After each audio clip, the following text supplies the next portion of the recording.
자, 똑같이 이제 와이어샤크를 틀어놓고 이제 재전송을 할 건데, 이번에는 여러분의 해당 패킷을 중간에서 차단해 주는 장치가 있어야 돼요. 지금 여러분들 이제 원격 실습실 같은 경우에는 중간에 보안 장비가 있어 갖고 어떻게 이 부분을 제가 할 거냐면, 패킷을 보시게 되면 총 4개의 패킷이 이렇게 나간다는 것들을 우리가 다 알 수가 있어요. 이때 이제 두 번째 패킷에 있는 데이터에 있는 내용을 해당 네트워크 그 보안 장비의 패턴으로 집어넣어 갖고 해당 패킷을 차단을 할 겁니다. 그럼 나머지 패킷들은 다 도착을 하겠죠. 그리고 해당 두 번째 패킷만 딱 차단을 하기 때문에 그 해당 두 번째 패킷에 대해서 수신자가 어떻게 송신자한테 재전송을 요청을 하는지 이 부분을 이제 관찰하는 게 포인트입니다. 자, 그러려면 이제 그 지금처럼 이제 보안 장비에서 정책을 수립해야 되는데 이 부분은 이제 제가 빠르게 진행을 한번 해볼게요. 자, 미리 제가 이렇게 스노트 정책을 만들어 놨습니다. 스노트가 보안만 하는 게 아니라 이렇게 네트워크를 또 그 실습할 수 있는 도구로도 활용할 수가 있어 갖고 이 스노트를 가지고 다양한 것들을 여러분들이 네트워크 학습하는데도 쓸 수가 있습니다. 그래서 지금 이제 익스터널 넷에서 이제 홈넷으로 향하는 패킷을 차단을 할 거예요. 그 두 번째 패킷이 뭔가 떠보니까 요 컨텐츠의 파이프라인으로 되어 있습니다. 그쵸?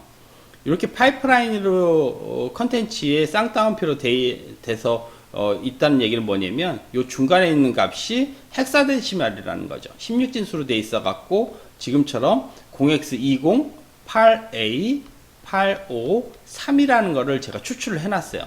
이 패킷은 어디에 해당이 되는 거냐면 여러분들 이제 와이어샤크 보시게 되면 첫 번째, 두 번째 패킷의 그 내용을 보시면 돼요.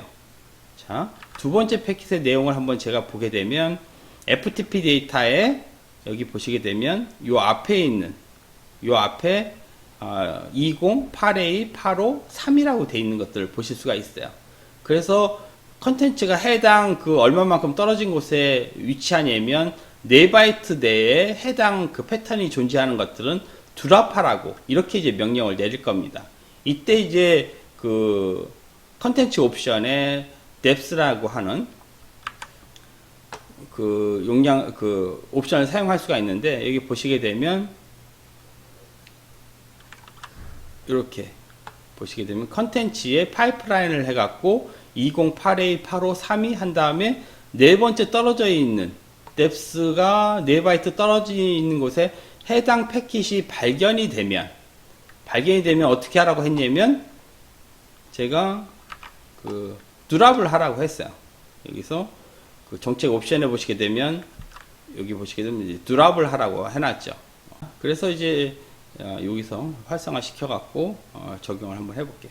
그렇게 되면 이제 두 번째 패킷을 차단한다고 제가 이렇게 만들어 놨습니다. 그래서 외부넷에서 홈넷으로 가는 컨텐츠의 208A8532가 네 번째 바이트까지 해당 데이터의 출발서부터 네 번째 바이트까지 해당 패킷이 존재할 경우 드랍을 하고 해당 메시지는 이 메시지로 이벤트를 발생하라. 제가 이렇게 이제 정책을 수립을 했습니다. 먼저 와이어샤크로 얘를 리프레시를 하나 해 놓으시고 그런 다음에 파일질라로 아까처럼 다시 한번 패킷을 보내보는 거예요. 패킷을 보내게 되면 이제 패킷이 완료가 되지 않습니다. 여기 보시게 되면 이제 까만색으로 이렇게 표시되는 것들 이제 보실 수가 있어요. 이게 바로 이제 와이어샤크에서 까만색으로 본다는 거는 패킷을 duplicated 됐다고 보여주거나 아니면 리트랜스미션을 한다든가 패스트 리트랜스미션을 하기 위해서 패킷을 보낸다는 거.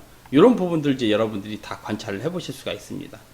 아까처럼 마찬가지로 어떻게 되어 있냐면 얘가 패킷을 전송하려고 했습니다. 여기 처음에 보시면 스토어 하려고 했죠. 그래서 아까처럼 세션을 맺고 데이터 4개를 던지려고 하는 겁니다. 왜냐면 지금 이건 송신 측에서 떴기 때문에 송신 측에서는 당연히 패킷이 차단되지 않겠죠. 그럼 송신 측에서 해당 4개의 패킷이 전달이 돼요.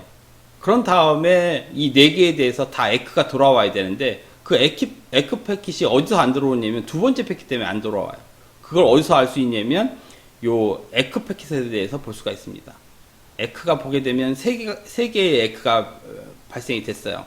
근데 여기서 관찰해야 될 건 여러분들이 이 에크 번호입니다. 에크가 1461로 돼 있어요. 그러니까 수신 측에서는 처음에 1460바이트를 수신을 한 거예요. 두 번째 바이트는 1461번이라고 하는 순서 번호를 그 송신자 측으로부터 받아야 되는데 그 패킷을 받지 못했다는 얘기인 거죠. 그리고 나머지 패킷들은 정상 수신을 했을 겁니다. 아마 이제 그쪽에서 패킷을 떠보면. 왜냐면 수신을 못했다고 하면 그 부분도 다 리트랜스미션 해달라고 얘기를 할 거예요.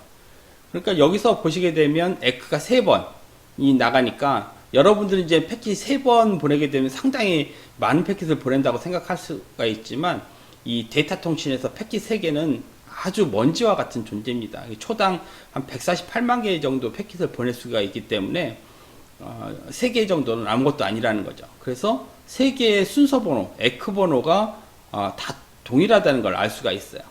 그렇게 되면 이제 이 송신 측에서 어떻게 하냐면 해당 패킷, 송신 측이 2번이고 수신 측이 200번입니다. 이때 이제 TCP 리트랜스미션이 일어나는 거예요.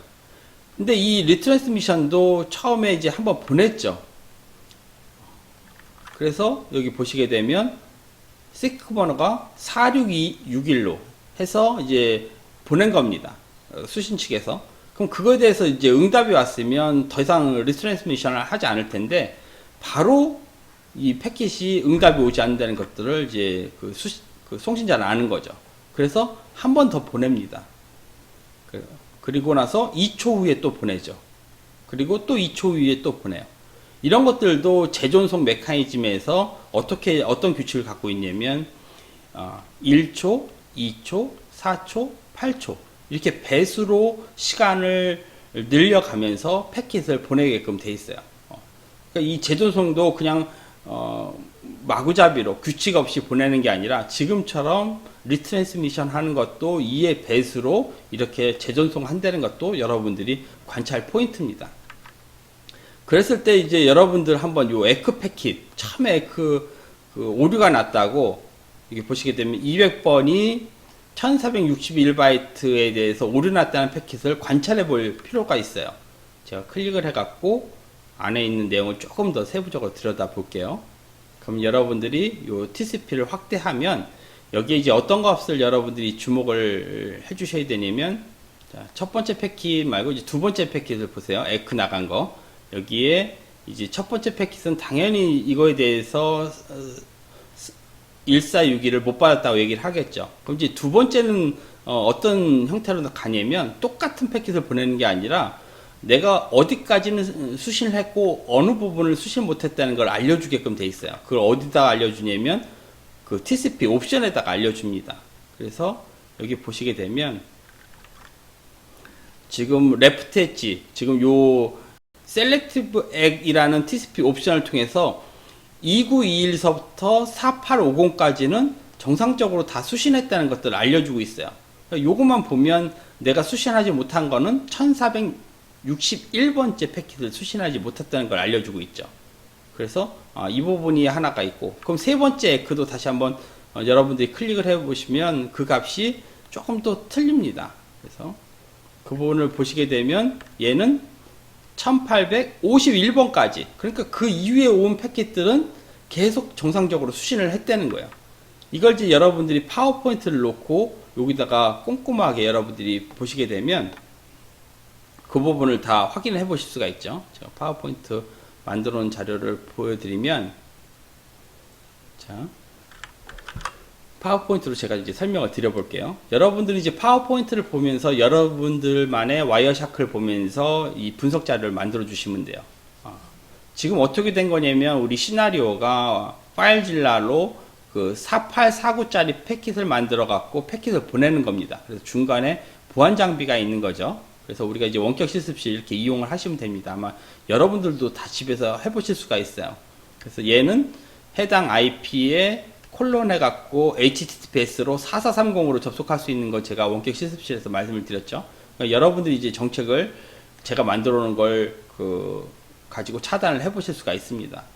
그랬을 때 여러분들이 패킷을 전달해 보는 게 와이어샤크, 저희 파일질러로 그런 다음에 와이어샤크로 패킷을 덤프를 뜨게 되면 지금처럼 패킷이 나가고 두 번째 패킷은 차단을 하는 겁니다. 어디서? 이 보안 장비에서 차단을 할 거예요. 두 번째 패키지 도달을 하지 않겠죠. 그래 놓고 얘는 다 보냅니다. 다 이 송신 측에서는 다 보냈기 때문에 여기에는 두 번째 패킷이 도달을 하지 않고 이제 세 번째 패킷, 네 번째 패킷 얘네들도 다 이제 도달을 했을 거예요. 그러면 해당 이 셀렉티브 리피트 방식이기 때문에 요즘 사용하는 방식은 지금 이제 수신자 측에서 해당 이 두 번째 패킷에 대한 오류를 이제 이 송신자한테 알려주는 거죠. 그래서 이 알려주는 방식이 바로 패스트 리트랜스미션이라는 겁니다.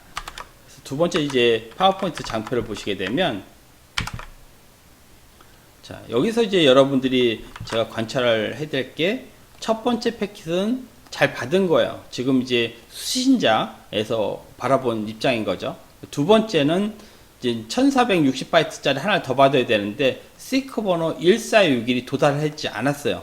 그럼 여기에 1461이 이렇게 표시되는 것들 여러분들이 보실 수가 있습니다. 그래서 이 1461 패킷이 도달하지 않고 이제 나머지 것들에 대해서는 여기서 그 재전송 요구하지 않죠. 그럼 얘는 이제 정상적으로 다 받았다는 얘기인 겁니다. 마지막 바이트 1851 그리고 또 핀액에 대한 에크니까 1451까지도 이제 존재를 할 겁니다. 그러면 이 1460바이트 두 번째 시크 번호 1461을 여기 보시게 되면 세 번의 패킷이 나가갖고 와이어샤크에서는 얘 패킷이 두플리케이트 됐다고 보이는 거예요. 이렇게 이제 보내게 되면 이 여기 와이어샤크처럼 송신자가 200번한테 다시 1514 그러니까 1360바이트짜리 패킷을 다시 리트랜스미션 한다는 얘기인 거죠. 이렇게 이제 여러분들이 분석을 해주시면 됩니다. 그래서 이제 두 번째 보시게 되면 리트랜스미션이 제가 말씀드린 것처럼 이렇게 발생되어 있다는 걸 여러분들이 관찰을 해주시고, 지금 같은 경우는 이게 서버 측에서 한번 떠본 거예요. 서버 측에서 이제 여러분들 패킷 그 덤프 뜨는 게 쉽지 않아 갖고 제가 이제 서버 측에서 한번 패킷을 떠 갖고 갖고 온 거죠. 그랬더니 이제 여기서 봤을 때는 1460바이트가 이제 정상적으로 받고 그 다음에 해당 패킷을 받지 못했으니까 얘가 이제 출발지가 되는 거죠. 이 출발지 200번이 해당 패킷을 3번 리트랜스미션 해갖고 패킷을 보낸다는 걸 알 수가 있어요. 그런 다음에 패킷을 보시게 되면 여기 맨 마지막 469바이트도 수신한 것도 보이시죠? 그리고 요 위에도 보시게 되면 1460바이트도 확인되어 있습니다.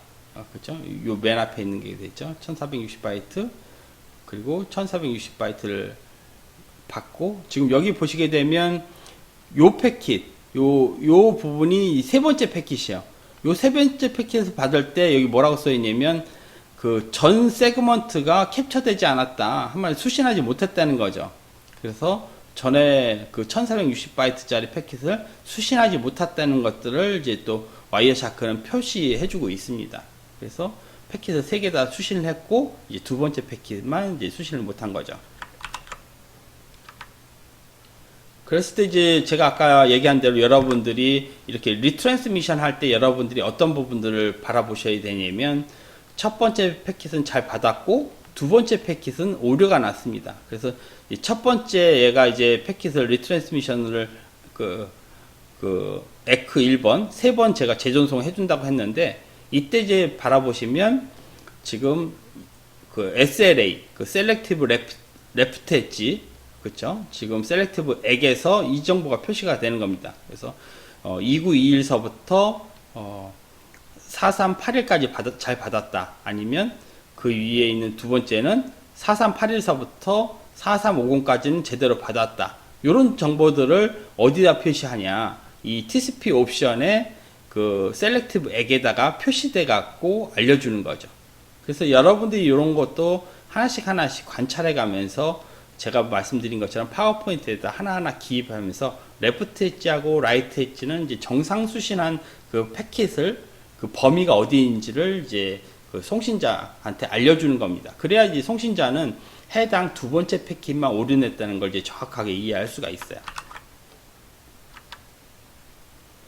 자, 이렇게 이제 여러분들이 그 셀렉티브 리피트까지 실습을 다 해보시면 이제 뭘 알 수가 있냐면, 왜냐면 우리가 이제 저런 이제 이론서들을 보게 되면 과연 이 기술이 현재 사용되고 있는가 안 되고 있는가를 여러분들이 확인할 수가 없어요. 그리고 가장 좋은 방법은 지금처럼 파일질라 그리고 와이어샤크를 통해 갖고 FTP를 전송을 해보면 파이프라인도 관찰해 보실 수가 있고, 중간에 만약 보안 장비가 없어 갖고 해당 패킷을 차단할 수가 없으면 실습에 좀 애로사항이 있지만, 그럴 때는 이제 우리 원격 실습실을 이용을 해 갖고 여러분들이 이 해당 패킷만 차단을 해 갖고 이렇게 리트랜스미션을 한번 이렇게 발생할 수 있는, 그걸 가지고 발생시켜 갖고 어떻게 세 번의 패스트 리트랜스미션이 일어나는지, 그리고 그거에 대해서 송신자 측에 대한 그 셀렉티브 액을 어떻게 표현해 주는지 TCP 옵션에다가 이런 부분들을 세부적으로 다 이제 여러분들이 하나씩 확인하면서 네트워크를 익히시면, 지금 이 이론서를 가지고 실제 이렇게 구현이 되어 있구나를 이제 여러분들이 이해하시고, 이거보다 더 좋은 방법은 어떤 게 있을 것인가 라는 것들을 여러분들이 이제 이해하시면 이제 새로운 프로토콜을 여러분들이 만드실 수 있는 기반까지 만들어 드린 거예요. 오늘 실습은 여기까지 할 건데요. 반드시 제 영상 강의를 듣고 원격 실습실을 통해 갖고 저처럼 반드시 실습을 해 보셔야 이 네트워크의 지식이 확실하게 여러분들이 만들어질 수가 있습니다. 오늘 여기까지만 하겠습니다. 수고하셨습니다.